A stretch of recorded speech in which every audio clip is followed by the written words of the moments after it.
Shabbat Shalom, queridos hermanos, muy buenos días. Hoy, bueno, desde esta semana iniciamos el estudio de un nuevo libro, como hablábamos anoche, el libro de Bat Midbar o Bet Midbar. Y esta es la porción número 34 del ciclo de Torah que venimos estudiando cada semana. Y este libro traduce del hebreo en el desierto.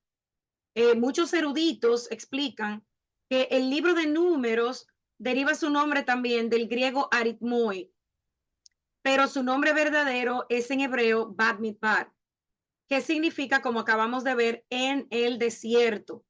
Y también su nombre viene del censo que se lleva a cabo dentro del pueblo de Israel en este periodo que nos relata la escritura.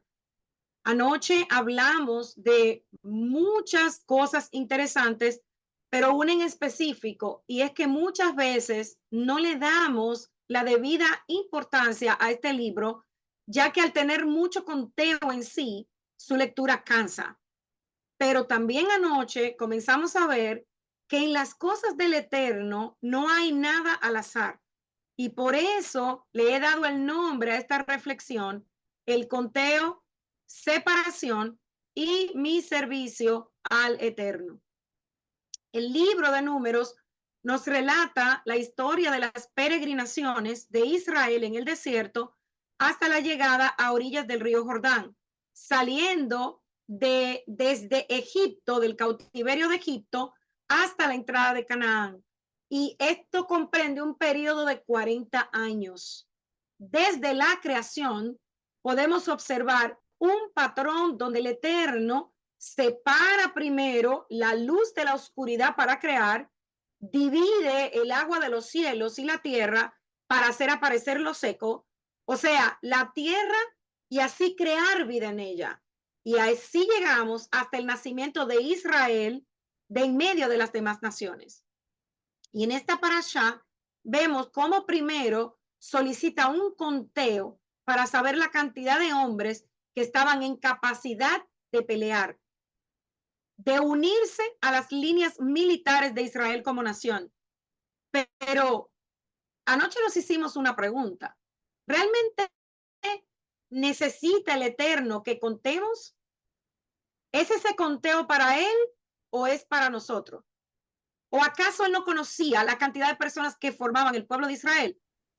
Bueno, anoche vimos y entendimos que el Eterno tiene el control de todo. Entonces, ¿por qué Él ordenó este censo? Vamos a recordar lo que hablamos anoche. Lo ordenó porque esto necesitaba quedar registrado para nosotros hoy día. Lo ordenó porque el pueblo se alistaba para salir a conquistar la tierra de Canaán, la tierra prometida.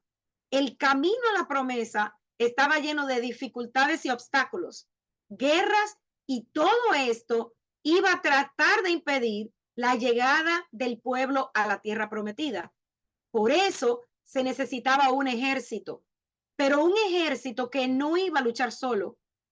Él mismo, el Eterno, habitaba en medio de ellos e iría con ellos. Entonces, en la madrugada del día 15 del mes de Abib, o sea, panes sin levadura, cuando la cebada estaba ya en el Abib, o sea, el grano casi maduro, cada uno de los descendientes de Jacob abandonó la tierra de Egipto para ir hacia una tierra que el Creador había asignado para ellos. Y desde los días de Noé a la descendencia de su hijo Sem. O sea que es una promesa que el Eterno le da a Abraham, pero tenemos también que conocer de dónde viene el pueblo. Sem fue el padre ancestral de la familia israelita. Llegaron al monte Sinaí en el mes tercero, donde escucharon las 10 palabras de la alianza, o sea, del pacto, a través de la cual el Eterno se comprometía con ellos, pero también el pueblo se comprometía con el Eterno. Entonces llegaron al monte Sinaí en el mes tercero, escucharon las 10 palabras a través de la cual el Elohim de sus padres le entrega a ellos la Ketubá, o sea, el compromiso, el contrato matrimonial, donde el pueblo de Israel sería su pueblo y él sería su Dios. Entonces, al ver el despliegue del poder del Eterno de sus padres, el miedo se apoderó del pueblo de Israel hasta decir que harían todo lo que él diría. Pero una vez Moshe sube al monte para estar en la presencia del Eterno y recibir las 10 palabras, el pueblo se desenfrenó, olvidando lo que apenas unas cuantas semanas había prometido, cuando ellos dijeron, haremos todo lo que él mandara. Entonces su estancia al pie del monte Sinaí se alargó casi un año en total. Durante varios meses y en varias ocasiones, Moshe estuvo en la presencia del Eterno para recibir de parte de él todo un paquete de leyes, instrucciones y normas para la organización de la vida civil, social y religiosa del pueblo de Israel. Antes de que la congregación hebrea, esparcida y sin orden, pasara por el desierto y tomara una forma organizada, vemos que lo que prevalece antes de cualquier cosa es levantar el pilar de la fe, o sea, la identidad de la nación hebrea. No es buscar la organización de raíces ancestrales ni el árbol genealógico, no, sino edificar la tienda de reunión, el lugar de culto, hacer que el Eterno tuviera morada en medio de ellos, en el centro de la congregación, para que sea el alma del cuerpo de ellos como pueblo redimido. Entonces, sobre este pilar central de fe, se arman todos los estatutos de la identidad hebrea. Una nación puede ser edificada como una fortaleza, pero si no es el Elohim quien vela por ella, de nada sirven los guardias. Eso está en Salmo 127:1, que dice, si Adonai no construye la casa, de nada sirve que trabajen los constructores. Si el Elohim no protege la ciudad, de nada sirve que vigilen los centinelas. La restauración inicia desde adentro hacia afuera y nunca al revés, hermanos. No por nada, Yeshua, nuestro sanador, primero reconciliaba el alma con él y con su padre, que son uno, y luego sanaba el cuerpo de los que venían con él con sus dolencias, para enseñarnos que de la misma manera venimos, nos conciliamos con él y somos uno con Yeshua, quien es Yuhei Bajei. Entonces, por eso, antes de organizar el pueblo por subdivisiones, campamentos, el Eterno eleva una torre de adoración en medio de ellos, el pilar principal del culto en el Creador soberano y en el Elohim de sus padres. Y en el nombre de este libro, como vemos, es Bat Midbar o Bet Midbar, en el desierto.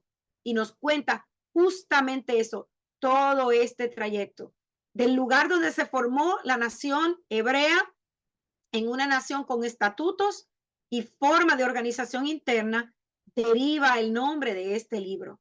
Entonces, cuando abrimos el libro de Números, vemos a los israelitas acampados cerca del monte Sinaí, como les dije, cerca de casi un año. Allí estaban, allí habían recibido todas sus leyes, toda la Torá, que están registradas hoy en nuestro libro, en nuestra Biblia.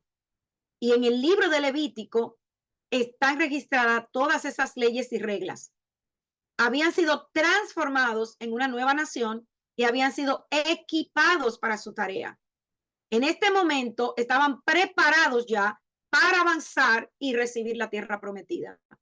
Como preparación, se les dijo a Moisés y Aarón que contasen a todos los hombres que podían servir y ser parte del ejército.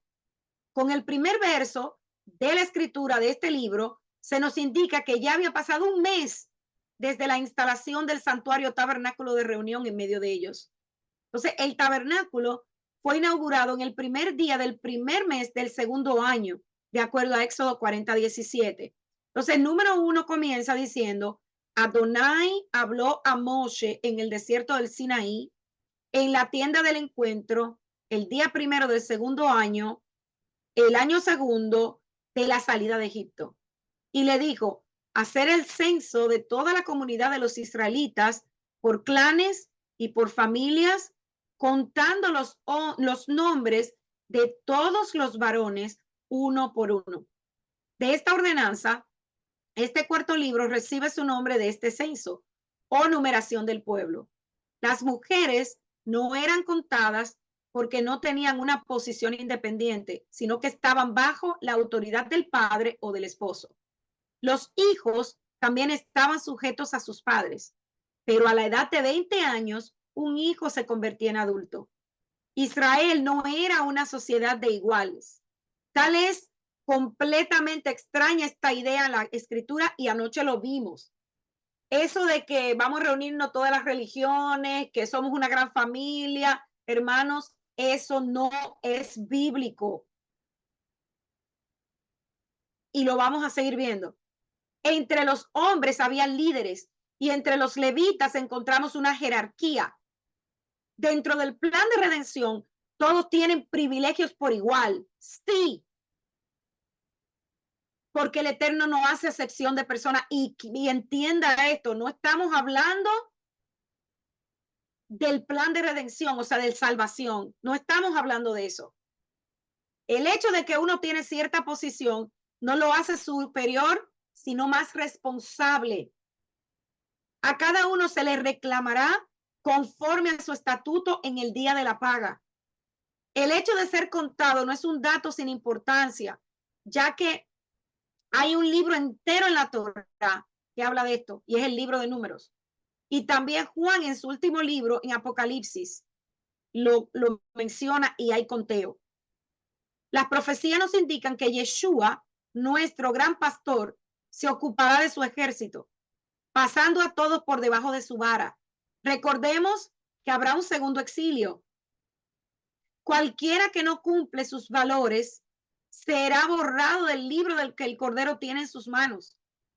Esa idea de que la salvación no se pierde tampoco es bíblica, amados. Mírenlo aquí, lo dice, no lo estoy diciendo yo, lo dice la Escritura.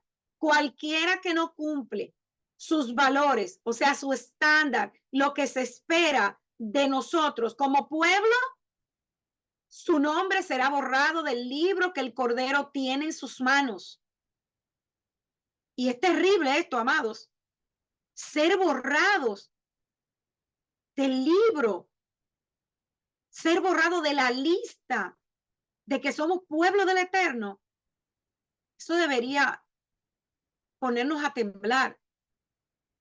Cualquiera cuyo nombre no se encuentre inscrito ahí, no entrará a la presencia del Eterno, sino que será echado fuera para siempre. Apocalipsis 13:8, 20:11 al 15. Y para el momento del censo, la carpa de reunión ya estaba edificada, siendo la tribu de Leví exenta de ser contada entre los varones de guerra, dado que la descendencia de Leví vino a ser responsable con todo lo relacionado con el santuario, y eso lo vamos a ver más adelante un poco más detallado. Un mes después, entonces, de haber sido erigido el tabernáculo, el Eterno le ordena a Moshe el conteo de los hombres que están dispuestos para la guerra. Y el conteo se ordena teniendo en cuenta la línea paterna. Estaba establecido que cada hombre, si se casaba con otra mujer, con una mujer que fuera de otra tribu, los hijos pertenecían a la tribu del padre. Por ejemplo, si mi esposo, un ejemplo, es de la tribu de Judá y yo era de la tribu de Leví, mis hijos iban a ser parte de la tribu de Judá, porque yo como mujer estoy ya debajo de la autoridad de mi esposo. Yo dejé la casa de mis padres. Pero como hemos visto, a la edad de 20 años, ya el varón se consideraba un adulto listo para la guerra. Entonces también observemos que cada hombre, además, debía presentarse o reportarse a la cabeza o líder de cada tribu. Entonces, el censo tenía dos objetivos: conquistar la tierra, o sea, saber cuántos hombres de Israel ya estaban preparados para ir a la guerra, para afrontar una guerra, y saber el número de ellos para también, cuando terminara la guerra y se hubiesen ya introducido en la tierra prometida, saber el número de ellos para la repartición de la tierra. Porque la repartición de la tierra iba de acuerdo a la cantidad de miembros que tenía la tribu. Y también saber cuántos eran los primogénitos, ya que estos iban a ser reemplazados por los levitas. Entonces, analicemos lo siguiente. Primero, se solicita el conteo de los hombres en edad de 20 años hacia arriba que pudieran portar armas, o sea, ir a la guerra. Segundo, se solicitaba un hombre de cada tribu que fuera cabeza de su casa o de su tribu ancestral. Tercero, solo la tribu de Leví no fue contada. Cuarto, se establece que cuando el tabernáculo se moviera, los levitas serían los encargados de armar y desarmar la morada del Eterno. Se distribuye el campamento por tribu alrededor del tabernáculo, con la tribu de Leví al centro, rodeando el tabernáculo. Y el orden dentro del campamento de Adonai nos indica que nuestro Elohim no hace nada sin un orden bien establecido.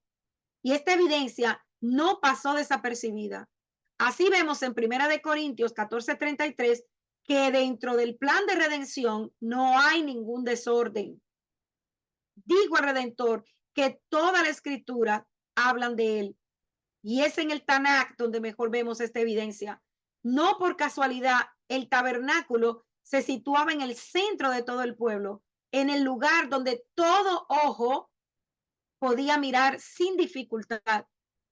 Y una vez más, recordemos que el Eterno moró entre nosotros en Yeshua, el que nos salva. Entonces, número 2:1 dice, habló Adonai a Moshe y Aarón y les dijo, los israelitas acamparán cada uno bajo su bandera, bajo las enseñas de sus casas paternas, alrededor de la tienda del encuentro, a cierta distancia. Entonces, número 1, 52, 53 dice, los israelitas acamparán cada uno en su campamento y bajo su bandera por cuerpos de ejército. Pero los levitas acamparán alrededor de la morada del testimonio, y así no se desatará la cólera contra la comunidad de los israelitas. O sea, los levitas se encargarían del ministerio de la morada del testimonio. Entonces, ¿cuál fue la ubicación de las tribus? Al oriente, con la tribu de Judá a la cabeza y su bandera, estaban también las tribus de Isaacar y Zabulón. Al sur, a la cabeza, la tribu de Rubén con su bandera y las tribus de Simeón y Gad. Al occidente, la tribu de Efraín con su bandera y las tribus de Manasés y Benjamín. Al norte, la tribu de Dan y su bandera y las tribus de Aser y Neftalí. Los levitas no fueron contados. Se establecieron alrededor del tabernáculo en medio de los campamentos. Los levitas, descendientes de Gersón, acamparon al occidente del tabernáculo, los de Coat al sur y los de Merari al norte. Moshe y Aarón al oriente del tabernáculo. ¿Por qué entonces el Eterno dispuso esta ubicación alrededor del tabernáculo? Esto refleja un marcado énfasis en el libro de que el Eterno no solo está presente con su pueblo, sino que él mora en medio de ellos. Entonces, vimos cómo cada tribu fue distribuida y cómo el Eterno ordenó todas las cosas. Y el orden del campamento era en forma simétrica, con el tabernáculo de reunión en medio, 3 tribus a cada uno de los 4 lados y los levitas acampando en el centro alrededor del tabernáculo. Moshe y los sacerdotes se ubicaban ante la puerta del atrio del tabernáculo, justo detrás de la ubicación de Judá, Isaacar y Zabulón. Entonces, la organización de la casa de Israel, o sea, de todo el pueblo de Israel, era militar. Cada tribu tenía su posición en el campamento y tenía su capitán. La nación entera estaba organizada como un ejército bajo la dirección del Eterno, que era el supremo jefe y tenía su tienda en medio de ellos. Qué hermoso. Anoche les mostré una foto en donde se ve la estrella de David. O sea, porque hoy muchos, no quiero entrar en eso, pero muchos dicen que no, que eso no es bíblico, pero la forma del campamento, y luego se las muestro nuevamente, es una estrella de David. Entonces, el orden de marca sigue el orden de la propia escritura hebrea. ¿Por qué les digo eso? Porque si usted se fija, todo era desde la izquierda, desde la derecha hacia la izquierda, perdón. O sea, la manera como ellos estaban ubicados no era de frente así, sino hacia el oriente, hacia donde sale el sol. Judá siempre salía primero, seguido de Rubén, el santuario en tercer lugar y el grupo de Efraín seguido del grupo de Dan, desde el este hacia el oeste. Hay un patrón repetido y eso nos lo muestra Zacarías 14:4 y el libro de Mateo 24:27. Entonces, cada una de las 12 tribus tenía su propia bandera. La imagen de la bandera de cada tribu surgió a partir del mensaje profético que el patriarca Jacob presentó, y eso lo vamos a ver en un momento, sobre el destino de cada uno de los hijos, de acuerdo a Génesis capítulo 49, y también vamos a ver la bendición que le da Moshe a cada tribu en el libro de Deuteronomio. Los colores tribales se basan en los colores de las correspondientes piedras preciosas que estaban ubicadas en el pectoral del sumo sacerdote, donde cada tribu tenía una piedra única con los nombres de las tribus grabada en ellas. Entonces, los emblemas tribales se basaban en lo que les acabo de decir, en la bendición que le da Jacob en Génesis y en la de Moshe en el libro de Deuteronomio capítulo 33. Entonces, no había nada al azar, como yo les digo, y había señales distintivas para cada príncipe o jefe de tribu. Cada uno tenía una bandera, un color diferente por cada bandera correspondiente a las piedras del pectoral. Cada tribu tenía su propio príncipe, no compartían príncipe. Cada tribu tenía una piedra preciosa y una función dentro del pueblo. La piedra de Rubén era el rubí, el color de su bandera era rojo y tenía bordada unas mandrágoras, perdón. La piedra de Simeón era el topacio, su bandera era verde, con el pueblo de Shequem bordado en ella. La piedra de Leví era esmeralda y el color de su bandera era un tercio blanca, un tercio negra y un tercio roja. Y tenía bordado el urín y el tumín. La piedra de Judá era un carbuncio y el color de su bandera se parecía al del cielo y tenía bordado un león. La piedra de Isaacar era un zafiro y el color de su bandera era negro como el azabache y tenía bordado el sol y la luna. La de Zabulón era una esmeralda y el color de su bandera blanco con un barco bordado en ella. La piedra de Adán era un jacinto y el color de su bandera era similar al del zafiro y tenía bordada una serpiente. La piedra de Gad era un ágata, el color de su bandera no era ni blanco ni negro, sino como una mezcla de negro y blanco, como si fuera grisáceo, y tenía bordado un campamento. La piedra de Neftalí era una amatista y el color de su bandera era como vino clarificado de un rojo no muy profundo y tenía bordada una cierva. La piedra de Asher era un berilio y el color de su bandera era como la piedra preciosa con la que se adornaban las mujeres y tenía bordado un olivo. La piedra de Joseph era un ónice y el color de su bandera era negro retinto. El diseño bordado en ella era para ambos príncipes de Efraín y Manasés, era Egipto, porque ellos nacieron allá. Un buey estaba bordado en la bandera de Efraín y un toro salvaje estaba bordado en la bandera de la tribu de Menashe. La piedra de Benjamín era un jaspe y el color de su bandera era una combinación de todos los 12 colores y tenía bordado un lobo. Y el orden de nacimiento, aquí vamos a entrar en el detalle de cada tribu. Rubén, su nombre significa el Adón ha visto mi aflicción. Sus padres eran Israel y Lea y su símbolo insignia era la palmera. Y de acuerdo a la bendición dada, dice que sería principal en dignidad, principal en poder, pero al ser impetuoso como las aguas, perdería su principal, o sea, su primogenitura. Viva Rubén y no muera, ni sean pocos sus hombres. Sabemos que él perdió la primogenitura porque él se acostó con Bilha, una de las concubinas de su padre, y por eso no llegó a ser el primogénito. Y también tenemos que recordar que el rol del primogénito era enseñar la rectitud y la justicia, o sea, la Torá al resto de sus hermanos, y lamentablemente con esa acción Rubén no logró ese objetivo. Una de las características que se habría de dar a Rubén era la multiplicidad. ¿Y cuál es el símbolo que se le asigna a Rubén? La mandrágora.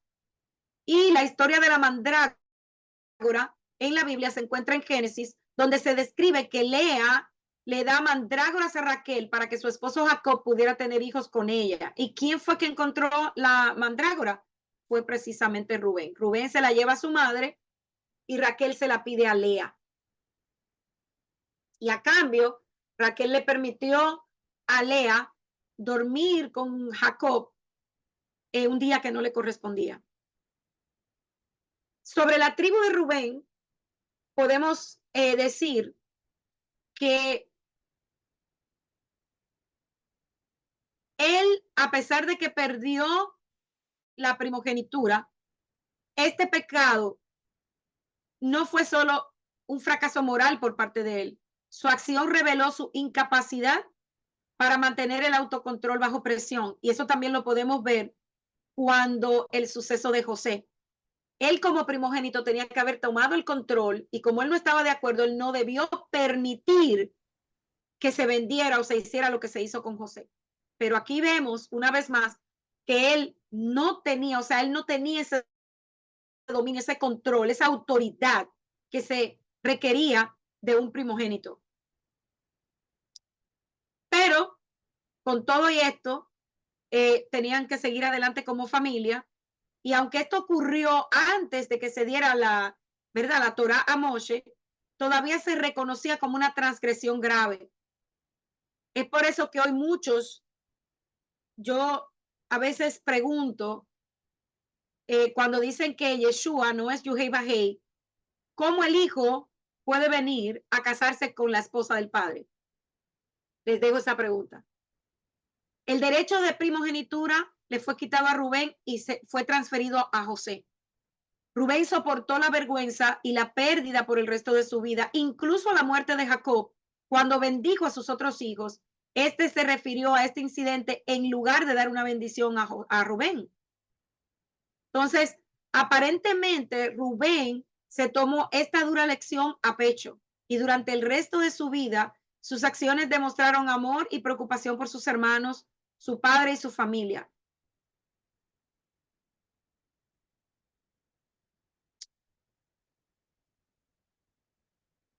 El siguiente en la lista, Simeón. Su nombre traduce Elohim oye. Sus padres eran Israel y Lea. El símbolo o insignia de su tribu era la casa o ciudad. Y la bendición que se le da es junta con Leví. Su espada es un instrumento de violencia, de acuerdo a Génesis 49:5 y la bendición que le da a su padre. Y es la siguiente tribu. Entonces, por orden de nacimiento. De aquí, de lo que sucedió en Shechem, viene la historia del símbolo de la espada y de la ciudad. Conforme a la historia que nos cuenta Génesis 34, donde Dina, la hermana de Simeón y Leví, fue violada, fue abusada, y ellos cobran venganza, una cruel venganza. ellos destruyeron todo Siquén. Entonces, la bendición que le da Jacob es conjunta a los dos. Y lo que le dice es, Simeón y Leví son hermanos, armas de iniquidad sus armas. En su consejo no entre mi alma, ni mi espíritu se junte con su compañía, porque en su furor mataron hombres y en su temeridad desjarretaron toros. Maldito su furor, que fue fiero, y su ira, que fue dura. Yo los apartaré en Jacob y los esparciré en Israel. Entonces, Simeón también significa oír. Cuando Lea vio que había dado a luz a un segundo hijo para Jacob, él dijo, porque el Señor ha oído que no soy amada, me ha dado también este hijo. Simeón fue un ejecutor de la violencia. Cuando Jacob llegó a Canaán con su familia, como ya hablamos, de acuerdo al relato de Siquén, eso fue cruel, porque él les dijo a ellos, los engañó, les dijo que se circuncidaran, y cuando los hombres estaban circuncidados ya, indefensos, entraron en la tierra de Siquén y mataron a todos los hombres. Entonces, el siguiente, por orden de nacimiento, es Leví, sus padres Israel y Lea, su símbolo el tabernáculo. Alrededor del tabernáculo, los levitas, hijos de Gersón, estaban al oeste, los hijos de Merari al norte, y los hijos de Aarón al oriente, y los hijos de Coate al sur. La bendición que le da su padre, su espada, es instrumento de violencia y responsabilidad hacia los sagrados tabernáculos sacerdocio, de acuerdo a la bendición que le da Moshe. Aunque Leví era el tercer hijo que Lea le había dado a Jacob, mientras su hermana Raquel era estéril, Lea sabía que el afecto de Jacob seguía estando con Raquel. Su esperanza era que con el nacimiento de Leví, Jacob se apegara a ella. Cuando Jacob y su familia regresaron a Canaán, Leví y su hermano Simeón asesinaron los hombres de Siquén. Y tiempo más tarde, cuando la nación de Israel finalmente entró en la tierra prometida, la tribu de Leví recibió ciudades dispersas entre las otras tribus donde podían cultivar y criar ovejas, pero no tenían territorio propio. Cuando Israel estaba en el desierto, el Eterno los elige, y eso lo vamos a ver más adelante, como una tribu separada del resto de las tribus, y Leví fue designada como levitas y sacerdotes. Entonces, tanto los sacerdotes como los levitas tenían una parte de los sacrificios y ofrendas que el pueblo llevaba al tabernáculo o al templo. Además, los levitas se mantenían con los diezmos del pueblo, los sacerdotes se mantenían con las ofrendas de las primicias y los diezmos de los levitas. ¿Escucharon eso? O sea, los levitas recibían diezmo, pero de ese diezmo, ellos tenían que darle diezmo a los sacerdotes. Debido a las instrucciones específicas dadas en la Torá sobre el tabernáculo y el sistema de sacrificios y ofrendas, se habla más de la tribu de Leví que de cualquier otra tribu. La próxima es Judá, alabado sea Elohim.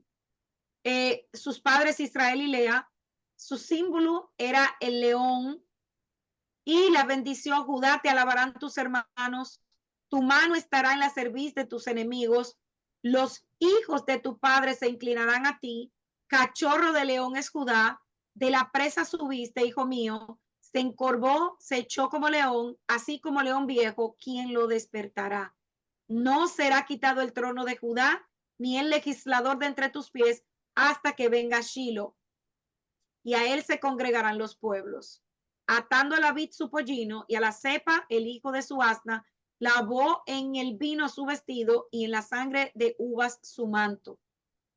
Entonces, de acuerdo a esta bendición, es muy obvio que el león representa un animal muy fuerte, así como la realeza, y de Judá vendrían los reyes. A ellos se les dio este privilegio, que de esta tribu saldrían los reyes que gobernarían en Israel, y el cetro, o sea, la legislación, todos estos rasgos como el del león, tendría esta tribu gobernante.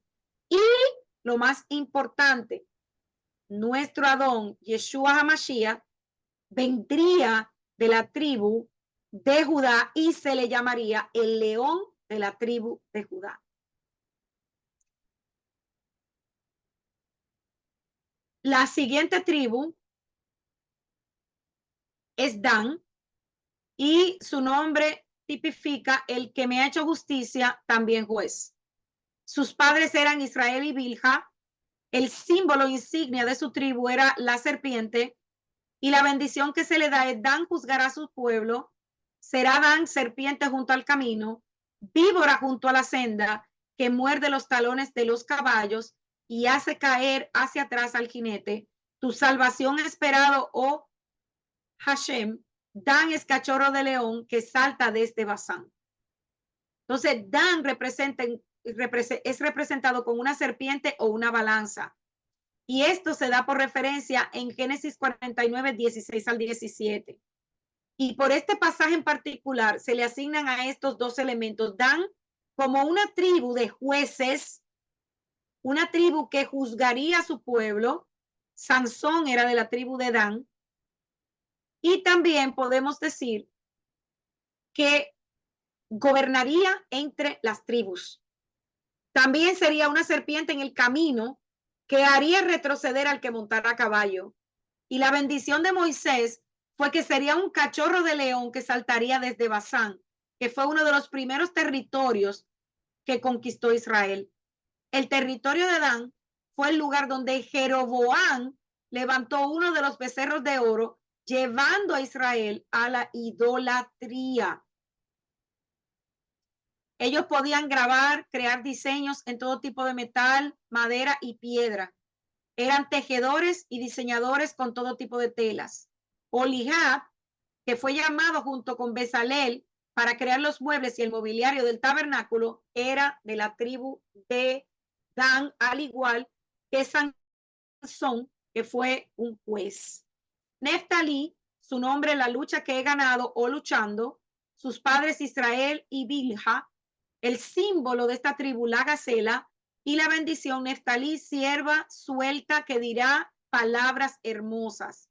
Y en Deuteronomio, Neftalí, saciado de favores y lleno de bendiciones de Hashem, posee el occidente y el sur. Dichos hermosos significan palabras agradables que aclaran el juicio y establecen un consejo. Y aquí vemos que Neftalí era parte de un consenso general. La tribu era representada por sierva y se considera que tenían este símbolo porque el patriarca Neftalí era muy conocido porque era ágil y rápido, como las gacelas. Esta tribu también en una escritura profética se vinculó con Neftalí cuando los apóstoles llevaron las buenas nuevas de Yeshua al pueblo en las montañas de Galilea. Y esto vinculó con lo que va a ser en el futuro.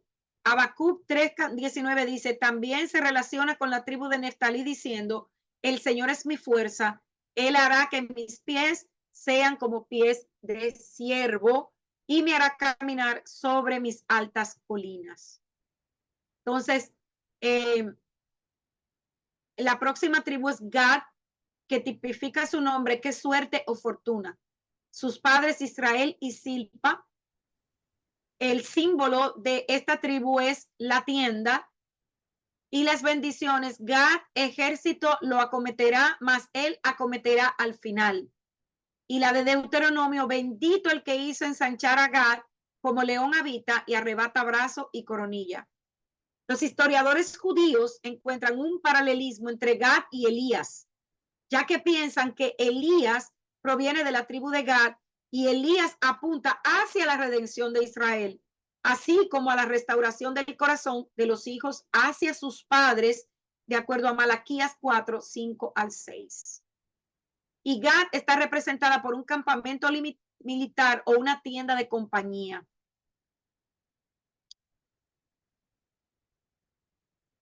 La próxima tribu es Aser y su nombre traduce como feliz. Sus padres eran Israel y Silpa. El símbolo era el pan, trigo o un árbol. Y las bendiciones, principal en dignidad, principal en poder. Y la bendición de Deuteronomio, bendito sea ser con hijos, favorecido sea entre sus hermanos, y mojen aceite su pie. De hierro y de bronce serán tus cerrojos, y como tus días será tu fortaleza.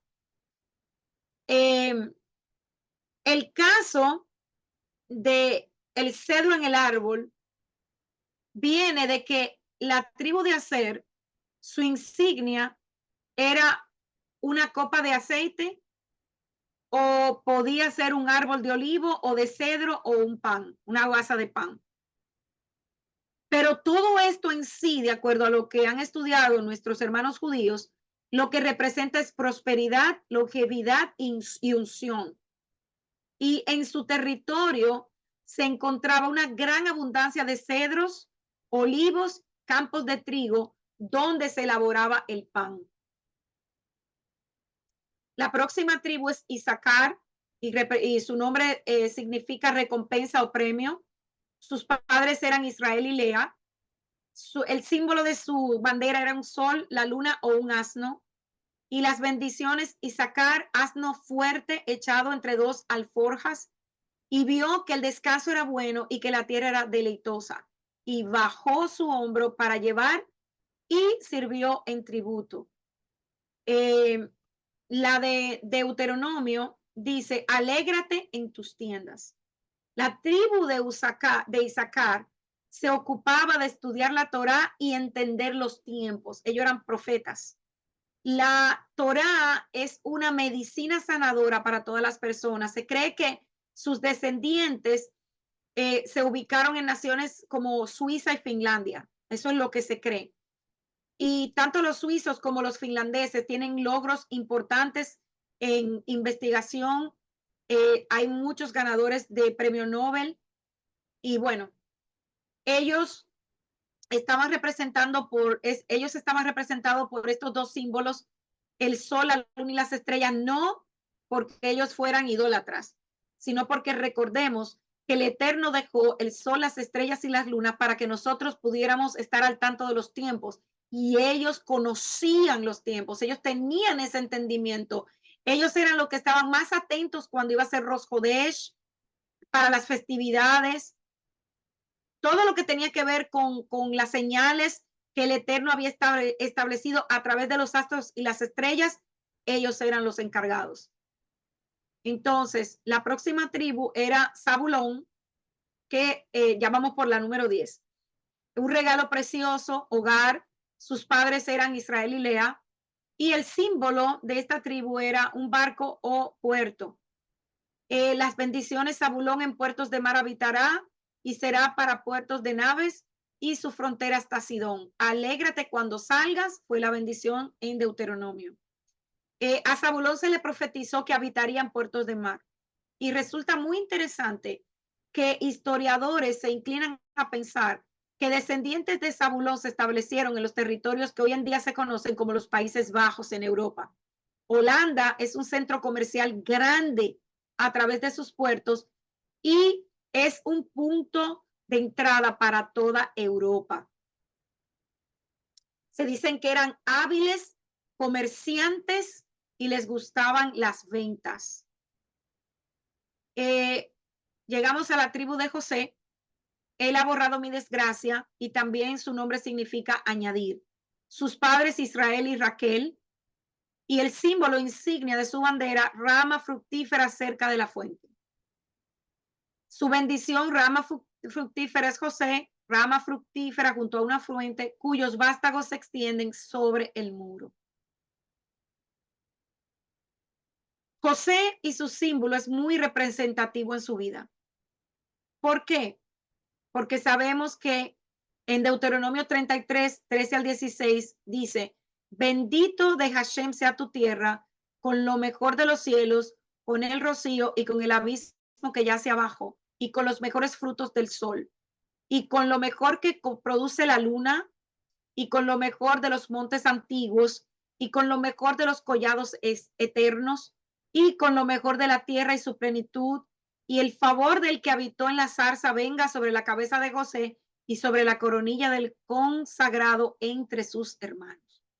De esta bendición podemos ver que hay abundancia, pero principalmente es la gavilla que representa la riqueza, la producción de la tierra, pero también por el sueño de José, en que vio un montón de gavillas, entre ellas las de cada hermano que se inclinaban a la suya. Por eso es que a Joseph se le asigna el símbolo de la gavilla de trigo. De la tribu de José salen la tribu de Efraín y Manasés, que son sus hijos. Entonces, Manasés, su nombre dice, hace olvidar, sus padres José y Asenat, pero fue adoptado por Jacob. El símbolo de Manasés es un toro o buey salvaje, y la bendición que le da Jacob es que él vendrá a ser un pueblo y será también engrandecido, pero no será más grande ni estará delante del pueblo de Efraín. Y en Deuteronomio, junto con Efraín, arrinconará a todos los pueblos hasta los confines de la tierra. Entonces, en el orden de Dios, aunque Efraín nació después de Manasés, Efraín recibió la bendición del primogénito. Y uno de los descendientes de Manasés fue Zelofehad. Zelofehad, perdón. Murió en el desierto sin dejar heredero varón. Sus hijas apelaron a Moshe y se le concedió una herencia en la tierra prometida.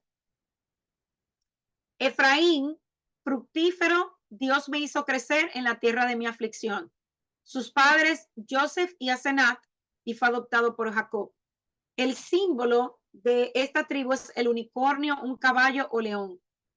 Y la bendición dice, se convertirá en un gran pueblo. También será grande y su descendencia será una multitud de naciones, pero no será más grande ni estará delante del pueblo de Efraín. Efraín, con la ayuda de Manasés, arrinconará a todos los pueblos hasta los confines de la tierra.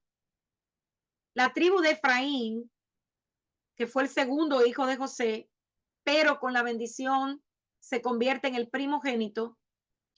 Efraín y Manasés fueron siempre agrupados y casi tratados como una tribu. Acamparon juntos, marcharon juntos, y cuando Moshe bendijo a las tribus justo antes de su muerte, les profetizó juntos. Por eso ustedes vieron que dice en la bendición de Efraín las palabras que se le dijo a Manashe. Entonces, esta tribu pasa por primogenitura a ser parte de los primogénitos. Ya eso lo estudiamos en otro estudio, pero recordemos que la primogenitura dentro del pueblo de Israel se dividió entre Judá, entre José y entre Efraín. Entonces, el próximo hijo es Benjamín, hijo de mi dolor, hijo de la diestra. Sus padres fueron Israel y Raquel. El símbolo insignia de esta tribu es el lobo. Y la bendición, Benjamín es lobo rapaz. A la mañana comerá la presa y a la tarde repartirá los despojos. El amado del Eterno habitará confiado cerca de él, lo protegerá todo el día y entre sus hombros morará, de acuerdo a la bendición que le da Moshe en Deuteronomio 33:12. Existe una bendición conocida como Oh Jerusalén, la cual se asemeja a Benjamín en el sentido de que su porción fue ocupar la mayor parte de Jerusalén. Hoy en día Benjamín se identifica en gran parte con Judá, muy posiblemente porque ellos siempre han estado juntos, siempre. Judá se hizo cargo de Benjamín y siempre han estado juntos. Luego se une a ellos la tribu de Leví. Pero dicen los historiadores que Benjamín es muy posible la sección judía de los Askenazi, los que se establecieron en Alemania.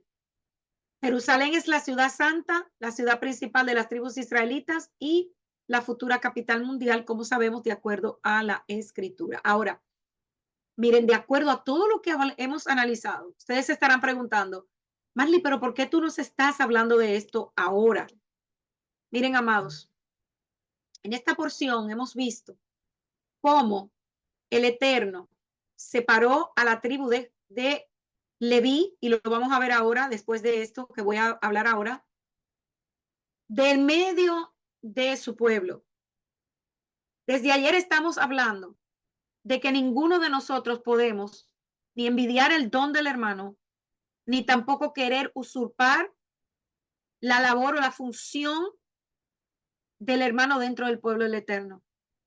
De acuerdo a los estudios rabínicos, cada tribu, aparte de que tenía su príncipe, su porción de tierra, sus características, su función, un color y una piedra, también tenía una cualidad. ¿Cuál era la cualidad de Judá? El habla. Ellos eran los adoradores. Su nombre mismo lo dice, adorar. Entonces, a ellos se les asocia con el habla. La tribu de Isaacar se les asocia con el pensamiento, con la contemplación. Eran entendidos en los tiempos. Marley, pero ¿de dónde se basan ellos para decir esto? De los versículos bíblicos, de la descripción y las características de todo lo que hacían estas tribus. Zabulón se asocia con el caminar y el movimiento. Ellos eran grandes en las ventas y en los negocios. Rubén, la visión. Ellos tenían visión. Simeón, el oído. Gad, la acción. Eran rápidos. Efraín, el tacto, el contacto físico. Manasés, el olfato, que está muy identificado con el discernimiento. Benjamín, descanso. Dan, ira. Ellos eran iracundos. Aser, el gusto. Neftalí, la risa.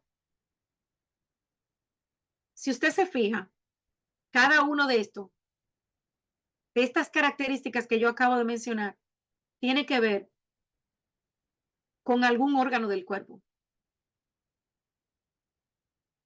Cada uno de nosotros, hermanos, somos parte del cuerpo de Yeshua. Cada uno de nosotros somos importantes. Una mano no puede funcionar sin un dedo.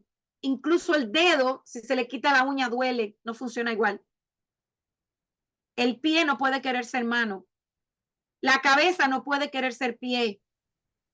La pierna no puede querer ser un brazo, porque cada uno de esos órganos fue creado para hacer una función dentro de nuestro cuerpo. Entonces, ¿cuál es el mensaje que podemos ver a través de los 4 campamentos? El primer grupo, Judá, preste atención porque hay un mensaje hermoso. Judá iba acompañado de Isaacar y Zabulón. Vamos a ver los 3 nombres juntos. Alabado sea Elohim, recompensa, un regalo precioso. El segundo grupo, liderado por Rubén, Simón y Gad, el mensaje de sus nombres: el Adón ha visto mi aflicción, Elohim oye, qué suerte. El tercer grupo, Benjamín, con Manasés y Efraín, hijo de mi dolor, hace olvidar, fructífero. Y el cuarto grupo, Dan, que era el líder, con Neftalí y Aser, él me ha hecho justicia, la lucha he ganado, feliz. Si se fija, cada uno de estos nombres tiene un significado hermoso y nos trae un mensaje lindo a cada uno de nosotros hoy. Entonces, las mismas imágenes de los escudos de las 4 secciones no son casualidad. ¿Por qué cada líder tenía una bandera con algo específico? Y yo espero que usted me haya seguido hasta aquí. Porque si vemos la visión del profeta Ezequiel, capítulo 10, Isaías 6, del 1 al 3, se ve la imagen de 4 querubines. Y en Apocalipsis, capítulo 4, 5, 6, 14 y 15 y 19, viéndolo bien amplificado, vemos la obra de la redención como del juicio de Ezequiel 10, 14, y cada uno tenía 4 caras. Vamos a hacer memoria. La primera cara era de un querubín o un buey. La segunda cara era de un hombre. Por favor, cierren los micrófonos. La tercera era una cara de león y la cuarta era una cara de águila. Las mismas imágenes de los escudos de las 4 secciones del campamento militar de Israel no eran casualidad, hermanos. Se pueden ver también en la visión de la profecía de Ezequiel, capítulo 10, como les dije. Y la primera era la cara de un querubín o un buey. ¿Por qué esto es tan importante para nosotros?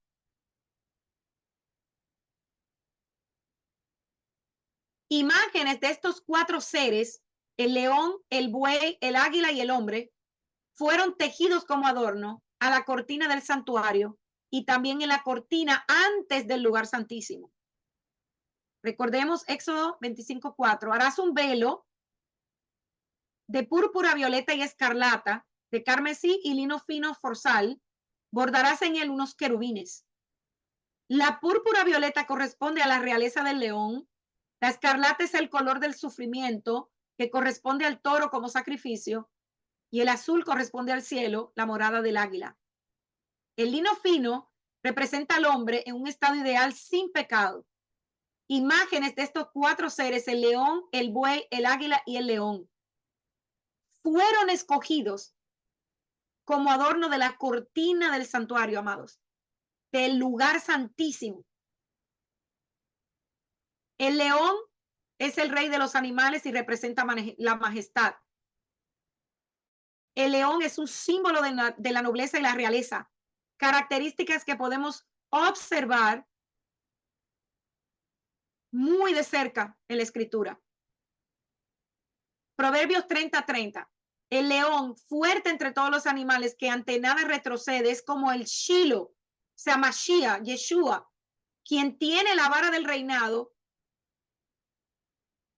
y no como dicen muchos todavía, que todavía la tiene Judá. Ya Yeshua vino.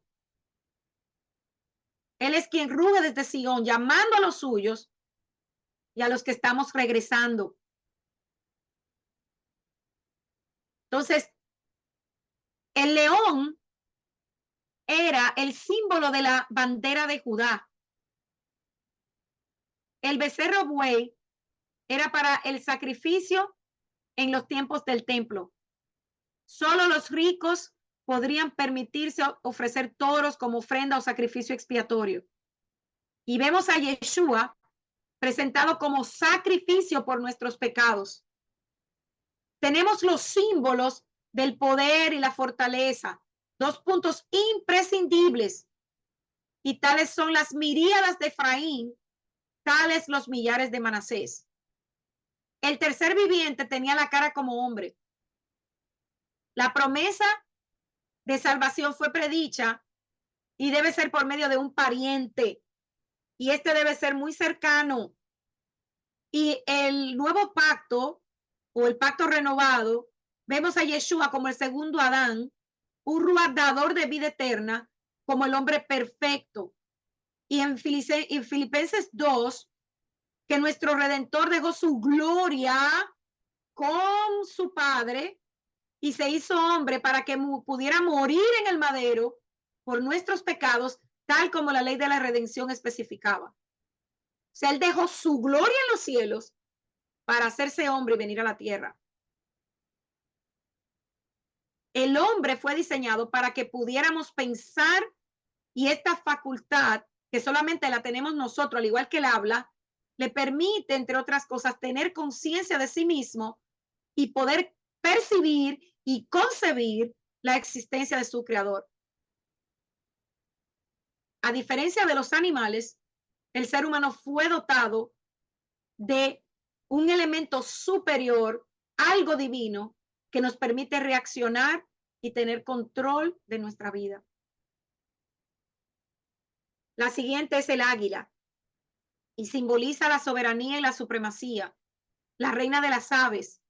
Gracias a su carácter y forma de ser, su vuelo, su porte, su fuerza, su precisión implacable en la caza, ha sido considerada la más poderosa y prestigiosa de las aves. Y existen infinitas formas de verla e interpretarla según la cultura, la época y la espiritualidad que se evoca. De esta manera se exalta la identidad de nuestro único Salvador en toda plenitud de su deidad en todos los tiempos, ya que todo está bajo su control. El águila es quien domina las alturas, como el león sobre los animales y el hombre entre los hombres.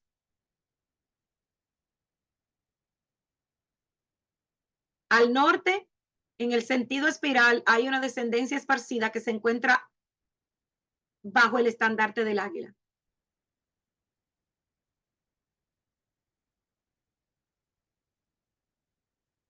Tremendo.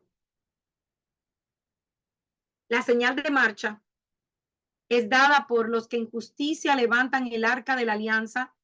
Por lo tanto, cuando ustedes vean que el arca de la alianza del Eterno era cargada por los sacerdotes levíticos, salgan de donde estén.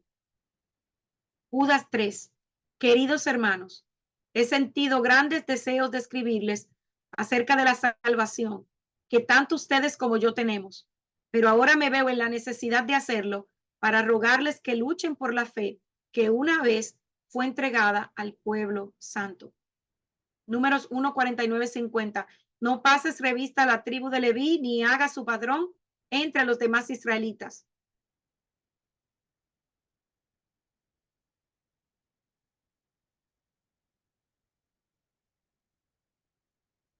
Y todavía pensamos que el Eterno ha desechado su pueblo, cuando en toda la escritura está registrada las 12 tribus de Israel, incluso en los cuatro seres vivientes de Apocalipsis. Amados, esos cuatro seres vivientes representan los príncipes o líderes de cada tribu en la formación del campamento de Israel en el desierto. La ubicación y tareas de la tribu de Leví fue entonces como sigue. Ya vimos las 12 tribus. Vamos a ver ahora la tribu específicamente de Leví. Gersón al occidente del tabernáculo, Coat al sur, Merari al norte, Moisés y Aarón e hijos a la entrada del tabernáculo. Vemos como paso a paso el Eterno está estableciendo un orden para luego llegar al conteo de los primogénitos. En el conteo de los primogénitos, el Eterno en Números 3:40 le dice a Moshe: cuenta a todos los primogénitos varones de los hijos de Israel de un mes arriba y cuéntalos por sus nombres. Y tomarás a los levitas para mí en lugar de todos los primogénitos de los hijos de Israel, y los animales de los levitas en lugar de todos los primogénitos de los animales de los hijos de Israel. Yo, el Eterno, contó Moshe como el Eterno le mandó. Todos los primogénitos de los hijos de Israel y todos los primogénitos varones, conforme al número de sus nombres de un mes arriba, fueron 22,273. El objetivo del conteo era contar los primogénitos que en ese momento iban a ser redimidos, luego restarlos del número de levitas y pagar por la redención de los que excedían el número de los levitas. La Torá claramente establece cuál fue el linaje escogido para ministrar en el santuario aquí en la tierra.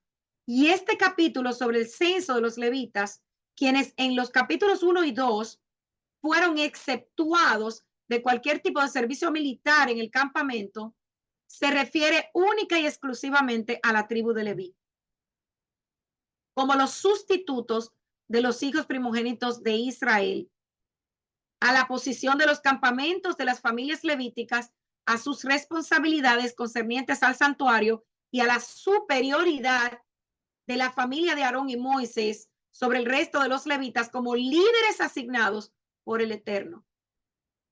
Los sacerdotes, aunque eran levitas, su responsabilidad era mayor. Estaban encargados de establecer los límites y fronteras, guardar la santidad del campamento, del servicio y representar al pueblo delante del Eterno. Eran los maestros de la Torá. El pueblo venía a ellos para recibir instrucción. Los levitas eran sus ayudantes, sus asistentes, los guardias de los límites de santidad y del campamento. Necesitaban trabajar juntos para que todas las responsabilidades pudiesen fluir sin ningún obstáculo, y ambos operaban como uno. ¿Te imaginas si el sacerdote dejaba de cumplir con su función o el levita usurpaba la posición del sacerdote? Los límites y fronteras quedarían expuestos a ser profanados y reinaba el caos, el desorden en el recinto sagrado. Cada grupo tiene sus propias responsabilidades. El sacerdocio ofrece sacrificios y los levitas llevaban el tabernáculo y sus atavíos y lo guardaban de los extraños. Cada uno también recibe sus propios regalos de manutención. Los sacerdotes reciben porciones de los sacrificios y parece que también recibían la porción del producto cultivado anualmente que se dona al Eterno. Es por eso que el castigo que se le da a Coré era severo. Hermanos, y esto nos tiene que dejar una lección. Yo no puedo querer la posición del pastor Luis. Yo no puedo querer la posición de la hermana Elvira. Yo no puedo querer la posición de la hermana Ana, del hermano Carlos, de la hermana Estela, de la hermana Fanny. Yo tengo que enfocarme en mi llamado y en los dones que el Eterno me ha dado. Y si todavía no estoy clara en lo que Él quiere para mí, en oración y ayuno y clamor, preguntarle, Padre, ¿qué es lo que tú esperas que yo haga? ¿Cuál es mi función aquí? Cuando usted está haciendo algo que no ha sido llamado a hacer, usted primeramente está usurpando el lugar de alguien y en segundo lugar, no está agradando al Eterno. Originalmente los primogénitos habían sido elegidos por Dios para cumplir los servicios sagrados. Después de cometido el pecado del becerro de oro, esta codiciada tarea fue asignada a los levitas, quienes se habían mantenido fieles al Eterno en todo momento. En consecuencia, Moshe recibe la orden de encomendar a los levitas el servicio del Mishkan, del tabernáculo más adelante del templo, bajo la supervisión de Aarón y sus hijos. Y el censo efectuado reveló que había un total de 22.300 levitas. La redención del primogénito, que se llama Pideón Javén, y que muchos hoy lo hacen de manera profética, porque no tenemos templo ni tenemos sacerdote, pero hoy muchos lo hacen de manera profética. Padre, una vez establecido el número, el conteo, tenían que hacerse la redención del primogénito. Bajo la organización dada por Dios a los israelitas cuando estos se preparaban en el desierto para la conquista de la tierra prometida, los levitas, es decir, miembros de la tribu de Leví, fueron asignados para poseer el sacerdocio arónico, para ser levitas, oficiar en el templo y hacer las funciones de desarmar y armar el tabernáculo.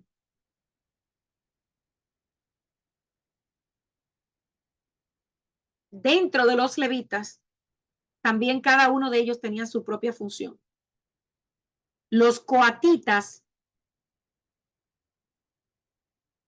estaban regulados por la Torá y ellos estaban encargados directamente del velo del tabernáculo y del arca del pacto, así como de los mobiliarios sagrados del tabernáculo correspondientes al lugar santo, la menorá, la mesa del pan, de la proposición y el altar de oro.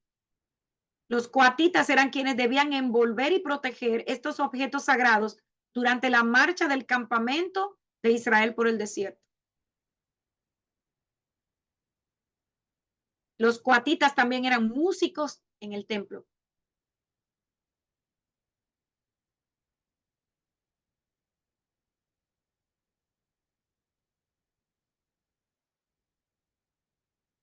O sea que fíjense el orden que tenía el Eterno. Las 12 tribus, la tribu de Leví, Aarón y sus hijos sacerdotes, dentro del sacerdocio, sumo sacerdote y sacerdote, los levitas, todavía quedan Coat, Merari y Gersón. Y cada uno de ellos, Gersón tenía su función, Coat, como acabo de leer, su función, y Merari tenía su función. Todo en el orden establecido por el Eterno. Y ninguno usurpaba o podía usurpar el trabajo del otro. Los cargos fueron elegidos por el Eterno y no por mérito de las personas. O sea, todo fue hecho por gracia. Y hay dos palabras en hebreo que definen trabajo o adoración, que son melacá, que viene de la misma raíz de malak y traduce obra, obras, hacienda, disputación, y la otra abodá, que es servicio, ministerio, servil, servidumbre, obra, oficio, ministrar. Y es abodá, usada por el Eterno en Números 4:4, cuando le da la instrucción a Moisés de que haga el conteo de los hijos de Coat y especifica la edad en la que ellos entrarían a servir en el tabernáculo.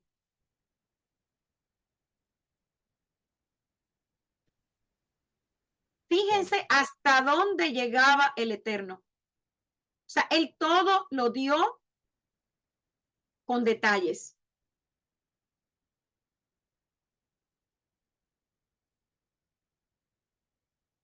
Dividió las labores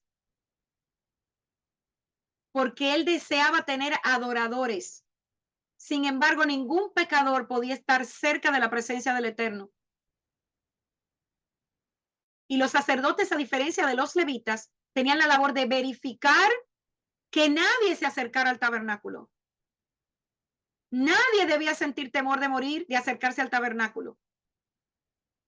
Y entre los levitas, el Eterno distinguió dos labores diferentes. Aquellos que se encargarían del cuidado del santuario y los que tendrían funciones sacerdotales, como acabamos de ver. El Eterno se encargaría de proteger a su pueblo siempre y cuando no hubiera rebeldía. Y aunque hoy no hay templo ni hay sacerdocio, existen funciones dentro del cuerpo del Eterno. Y de esto hemos hablado.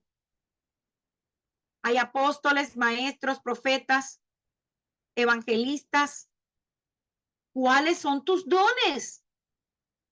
¿Sabes cuáles tienes? ¿Sabes cuál es tu llamado? ¿Cuál es tu don del servicio?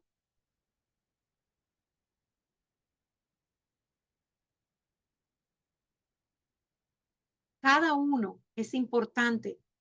Ninguno es mejor ni mayor que otro.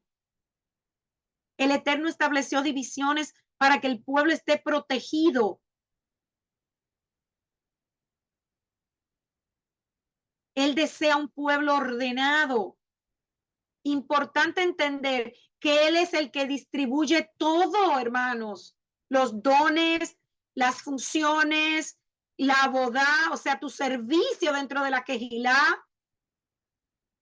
Y hoy en día, nosotros hemos querido usurpar la función del Eterno, porque ahora somos nosotros los que ponemos y quitamos a nuestro antojo, aún sabiendo que hay personas que no pueden estar ministrando.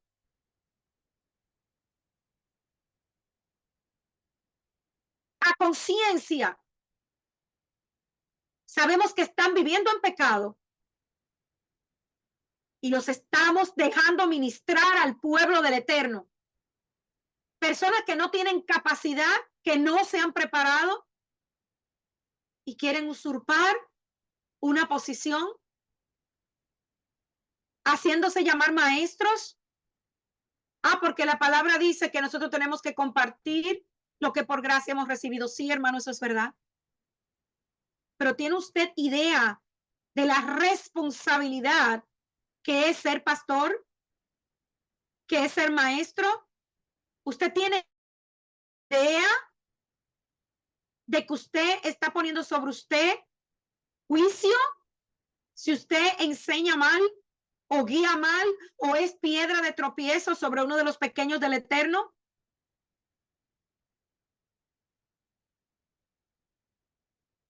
Verdaderamente, esta parashá necesitamos profundizar en ella y mirarnos dentro. ¿Estamos buscando renombre? ¿Queremos ser exaltados por los hombres? Yo no quiero eso. A mí que nadie me conozca ni que sepa mi nombre. Yo vivo para exaltarlo a Él y para poner en alto su nombre. ¿Cuál era el vínculo Dios, levita y pueblo? Había un estrecho vínculo entre Dios y los sacerdotes. La obligación de los sacerdotes era servir con fidelidad a Dios y a los israelitas. Los israelitas dependían directamente del pueblo. El Eterno introdujo el término de sustitución de los primogénitos por medio de una ofrenda. El uso de la sal que se añadía a todo sacrificio simbolizaba la permanencia de Dios con el pueblo. Esa sal que usted rocea sobre su pan del Shabbat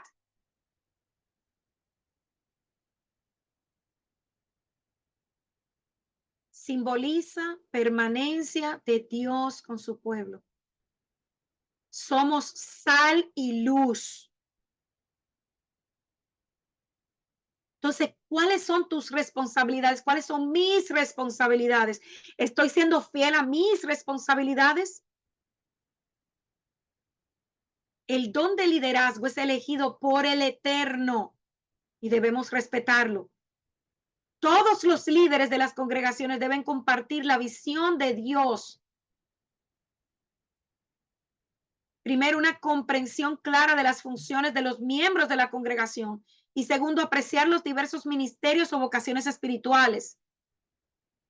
Tercero, el poder purificador de Yeshua es suficiente para eliminar toda maldad o egoísmo en nuestras vidas. ¿De qué órgano quisieras o pudieras desprenderte? ¿Te quitarías un ojo? ¿O te cortarías una mano? ¿O quítate un pie? Créeme que tu cuerpo no va a funcionar igual. Entonces, Israel era un pueblo de sacerdotes. Dios estableció normas claras para distinguir a los intercesores con el deseo de que no existiera ningún tipo de envidia o celos. La división del trabajo y el don divino única y exclusivamente era hecho por el Eterno. Israel fue considerado por el Eterno como una reserva espiritual del mundo. Por eso es que somos llamados a ser luz, sal, para que por nuestro testimonio y aquel que vive en cada uno de nosotros llame a los que están fuera. Y aquí también es importante señalar que el trabajo de un levita era tan importante como el del sacerdote. Y anoche una hermana daba un testimonio muy hermoso. Ella hablaba de que a veces solamente miramos a los médicos en los hospitales, pero ¿qué tal la enfermera? ¿Qué tal la asistente del médico? Es más, ¿qué tal esa que limpia el hospital para que cuando tú llegues encuentres todo ordenado y tú no cojas una infección? ¿Qué tal el recepcionista que te recibe? ¿Qué tal el de la ambulancia que si no hace su trabajo de manera eficiente te puedes morir en el trayecto?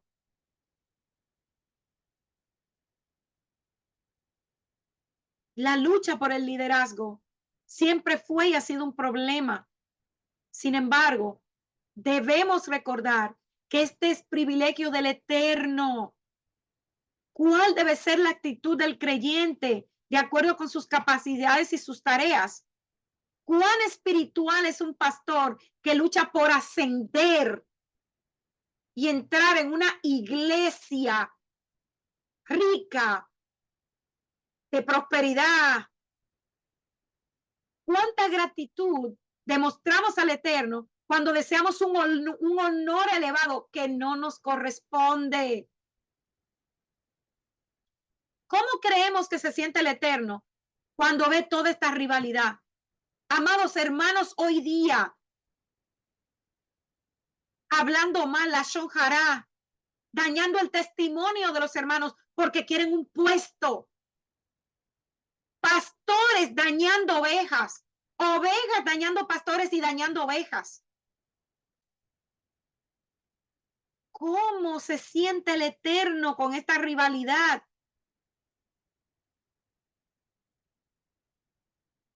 El Eterno seleccionó una tribu encargada del santuario a tiempo completo. Él no deseaba personas a tiempo parcial. El deseo del Eterno era que esta tribu Leví dedicara sus primeras y todas sus actividades al servicio de Dios. Si la tribu levita se dedicaba completamente al servicio del santuario, entonces las otras tribus debían también hacer su función y también rendir adoración al Eterno. La tribu de Leví es nuestro modelo de abodá, de servicio, de adoración, desde el lugar donde el Eterno te ha puesto. Nuestra función en el cuerpo de Mashiach es importante, no importa dónde estemos, pues somos portadores de luz y a través de esa luz que está en cada uno de nosotros, podemos llevar el mensaje de restauración de la casa de Israel a todo aquel que nos rodea y desea ser parte del pueblo escogido de Dios. Shabbat Shalom, amados hermanos. Hasta aquí la reflexión del día de hoy. Espero que haya sido de bendición para usted, como lo fue de mucha bendición para mí. Que el Eterno les bendiga.